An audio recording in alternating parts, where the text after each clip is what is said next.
Hey, kia ora, Helen Brahms here, coming to you live from Scott, Louisiana. We are down here in the deep south of the US. It's been a warm day inside because the sun was shining all day, but it was only like 63 degrees outside. But we had all the drapes open, all the curtains and the blinds open, so the sun was shining in and got trapped in here and got up to about 75 inside the RV. So it was warm. It's dropped off a little bit. Hence the sweatshirt. But it has been a great day. We started off the day with going for a walk. Went down to the dog park again, and Zeffy just wasn't interested in running around. Not that she had the space to do it, but at least we got everything else done we needed to do and walked back again. And then I had a mastermind group to attend for my polka dots network that I belong to, and that was awesome. The girls and the women in that group are amazing individuals, and the ideas that were flowing, just amazing ideas, incredible ideas, and some eye-openers as well. So that was really good. And then I got stuck in and got some work done. So I got some clients' questions answered, got some work done, and then got stuck in, and I basically spent the day training. Oh my gosh, what is she doing?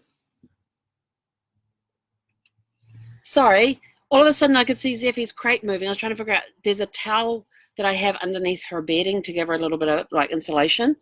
She's pulled it out through the bars and it's moving the entire crate. Zeffy, what you doing? Come here. Come up here. I tell you, she's been quite inventive today. She's been very active, and probably because she hasn't had, come on, up become a good girl. And it'll be because she hasn't had anywhere to go and burn some energy off. We did go for a walk at lunchtime, and we went the other end of the RV park and went down there and watching other people.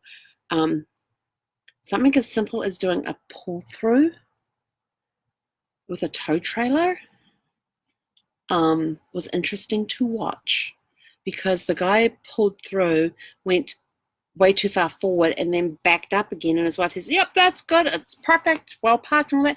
Does he listen to her? No. He goes and shuffles it around again, and that kept us entertained for about 15 minutes, didn't it, Zeph? Oh, you got cheese. Good girl. So we went for a walk at lunchtime, and that was kind of interesting watching all of that happening. When we got back, we actually had lunch when we got back, and Zeffy sat where I'm sitting right now. I was sitting where she is right now and trying to eat, and I had her nose literally, hey, no biting. And her nose literally here as I'm putting food in my mouth, and she just looking at us like, can I have some? I'm like, no, your food's over there. And so she'd back off a little bit, but yeah, she was trying to eat what I was eating as I was eating it. She's getting very bold lately.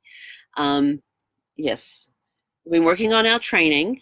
So we have been working on our training, but she's been getting very bold in her moves lately, like trying to take food as I'm eating it, trying to eat it too. That was kind of interesting. It's the first time she's done that. Come here. Come say hi to everybody. Go, hi. Hi. Hi. I'm being very energetic today. Yes, I know we had nowhere for her to run. Absolutely nowhere. They've got dog walk areas, but they're not fenced. And their dog area is it's either 11 by 11 or 12 by 12, somewhere around there.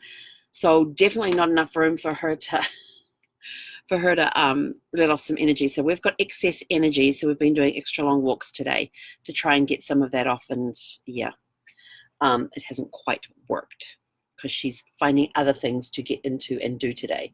And I posted a picture in the group that we've got that's called Zeffy's Adventures, and did a quick live before I came onto this one of how crazy she's going today. There's toys everywhere. There's stuffing of toys everywhere. And now she's pulled her crate out because she's been trying to pull the towel out through the bars of her crate. Just crazy dog. So I've had to contend with that today too. And where we're sitting, I don't know if you can hear it, but there's a lot of background noise from the I-10. And the I-10 is, I've got a row of RVs in front of me. Then there's the access road into the campground. Then there is a shoulder area. Then there is the off-ramp. and then there's the I-10. So we're not that far from the I-10. I can actually sit here. I've been sitting here all day watching the traffic, had the windows open, or the blinds open so we could see it all. And then all of a sudden, about 5 hours ago, traffic came to a screeching halt. Like, there was no noise. And I looked up and said, it's gone really quiet. And you could hear the westbound going, but it was very faint. And I thought, it's gone quiet. And I look out and there's these trucks just sitting there doing nothing. They're not moving. And the whole access road's all backed up and everything else. And it turns out that we later found out that there was actually an accident on the on-ramp for the next exit past this one. And it had the traffic backed up for like 4 hours. But now it's flowing normal. The sounds are back to normal again, and it's all flowing again. So I have to give a huge shout out to my mate Jason Eby for the post that he put on the photo that I put of the traffic about what could cause it. And so I gave him a quick call and I said to him, I said, what? And he said, and he was telling me about the 20-mile long bridges. There's one in each direction, and how they have no shoulders. They're very narrow. And I'm like, is there some way I can drive around that? Because in Sparkles, when I go through the roadwork areas, and they've got those concrete barriers that they put up next to where the shoulder is, I am very conscious. You know, I'm 8.5 feet wide in the RV, so I've got 8.5 feet of width in those lanes. I know the lanes are more than wide enough to take 8.5 feet, but when you're sitting that high up the front there, and I've got my line of sight here with the lines come down here between my dashboard and my steering wheel, so I know I'm well within the lines here.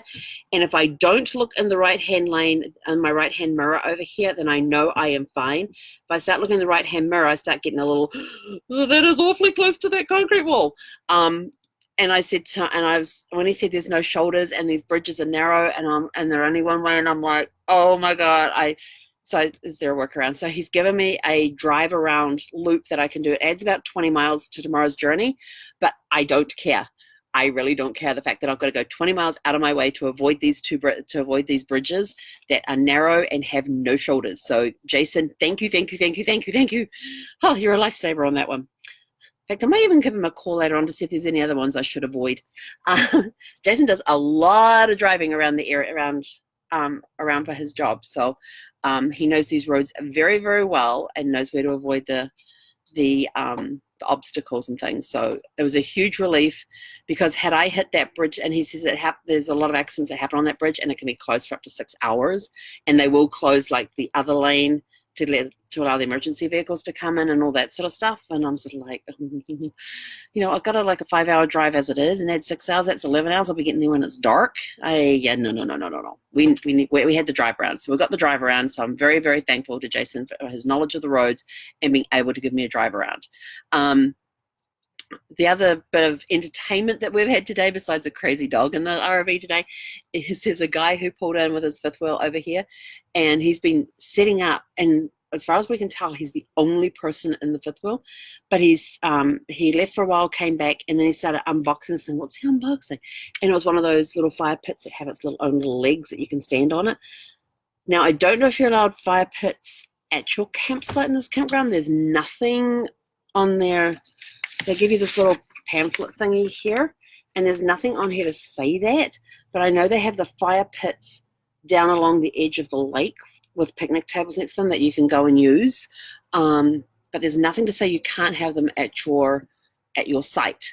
We've got concrete pads for the RVs to be parked on, and then there's gravel on each side of the concrete pad. So yeah, but he got that out and he got it all assembled and everything else. And then he pulls out those beanbag toss things, you know, where you have the 2 tilted boards with a hole in the top and you toss the beanbags into them. So he's been out there practicing. So obviously he's expecting, and because he arrived today being Friday, there's been a lot of activity coming into the campground today. A lot. Probably, let's see, I would say about half the empty sites we saw yesterday have been now filled. I don't know if there's still more coming in or anything else, but obviously people in this area may come here for weekend getaways and stuff. And so, yeah, this guy's all set up like he's getting ready to have a party or entertain people or something, but he's ready to go. So it's kind of interesting to see how people, when they get to a site, what they set up when they get there.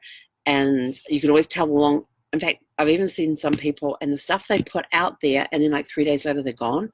Like, why go to all that effort? I mean, they're pulling out chairs and tables and little fence things for their little dogs to play in and all that sort of stuff.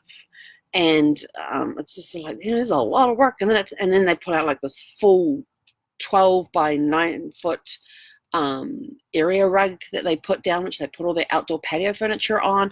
This is for 3 days. And then they pack it all up and disappear. We noticed that when we were staying in Temecula, when we were at the KOA in Temecula Vale Lake, like that place was deserted on the Thursday. Friday it was packed. Saturday it was packed.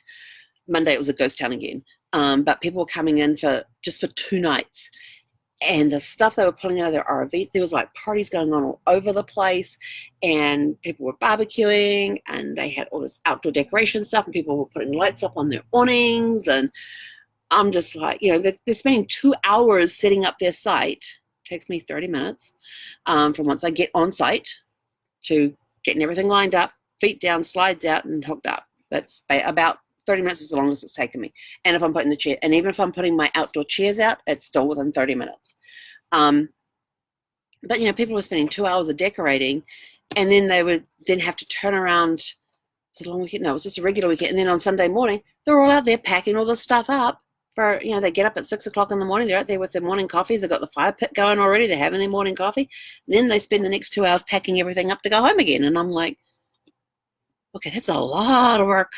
I understand it for if you're long term, but to me that was a lot of work. I just want simple.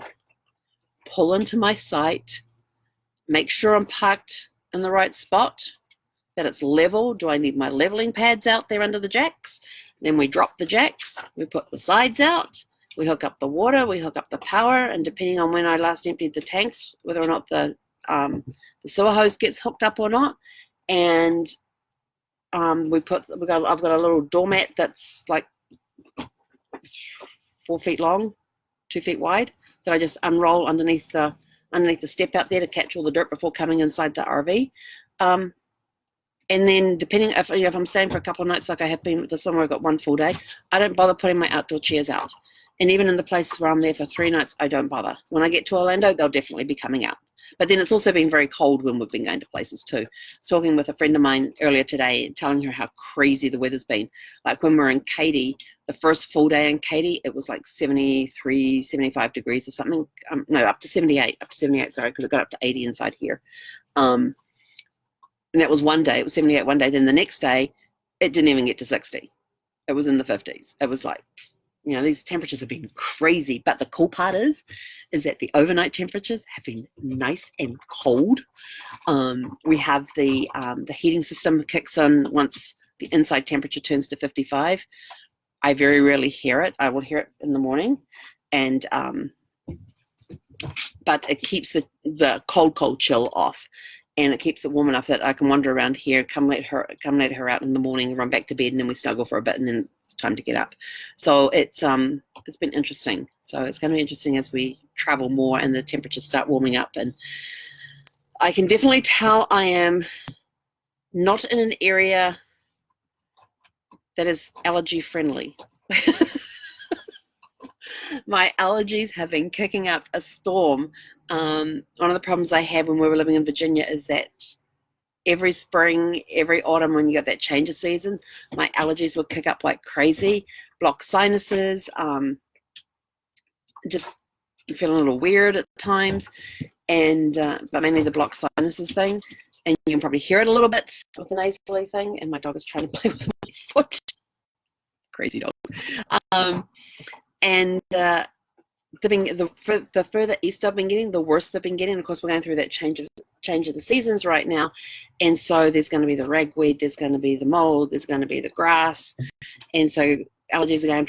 So I have to keep on top of them, because if I don't, I'll end up with an ear infection, and literally the moment I end up with an ear infection, I end up with vertigo, which means I can't drive. So we're definitely keeping on top of that.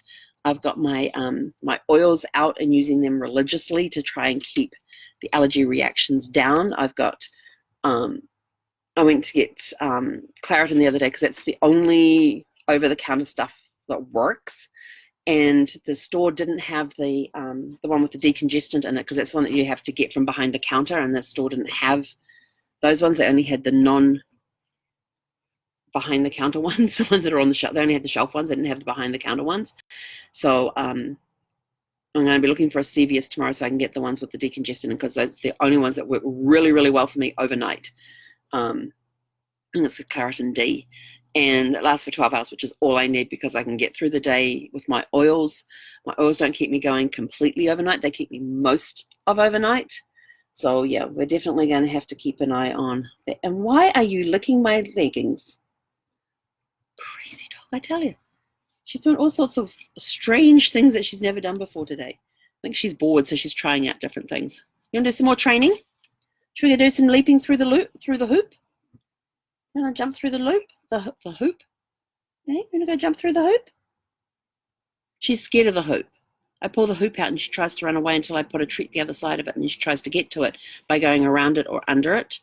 And then she eventually, and then I keep saying through, and she finally comes through and gets her treat. But as soon as I lift it too high, I can get it to this high off the ground, but as soon as I go this high off the ground, she just walks under. And so I put it back the other side at the same height, and she walks under. So we're getting her to jump, but she doesn't have a lot of room in here to run and jump, which is why I want to get to the bigger parks, so that when there's no other dogs in there, we can go in there with like the hoops and the black bowl. When we turn that upside down, we practice feet up.